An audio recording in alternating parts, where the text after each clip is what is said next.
নারীর মর্যাদা ও সম অধিকার প্রতিষ্ঠার সংগ্রাম জোরদার করুন। নারী ও শিশু ধর্ষণ নির্যাতনের সকল ঘটনায় দোষীদের গ্রেফতার ও বিচার করা হোক।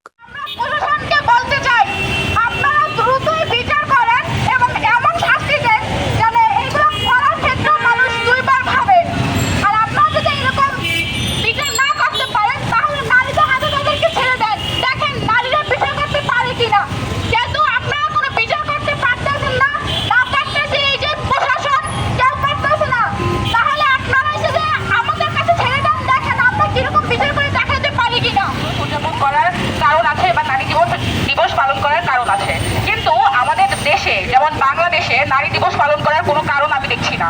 যে দেশে একজন 7 বছরের মেয়ে যে কিনা এখনো নারী হয়ে উঠতে পারেনি, সে যেখানে যে দেশে সংরক্ষিত নয়, যে দেশে সুরক্ষিত থাকতে পারে না, সেই দেশে কিসের নারী দিবস? এই দেশে কোনো নারীর বসবাস করার মতো যোগ্যতা আছে বলে আমার মনে হয় না। আমরা দেখেছি যে অনেকে বলবেন যে নারীরা যদি ঘরে থাকে তাহলে নাকি নারীরা সুরক্ষিত থাকবে, নারীরা যদি ঘরে পর্দা করে পর্দাশয়ী থাকলে তাহলে তারা সুরক্ষিত থাকবে, তাদের উপর কোনো নির্যাতন হবে না।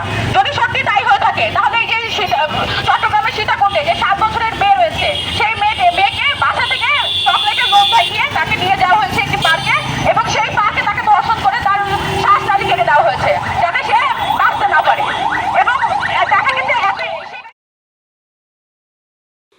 কাজে মজুরি নিশ্চিত করুন। ইরান মার্কিন ইসরায়েলি সমাজবাদী হামলা বন্ধ করুন।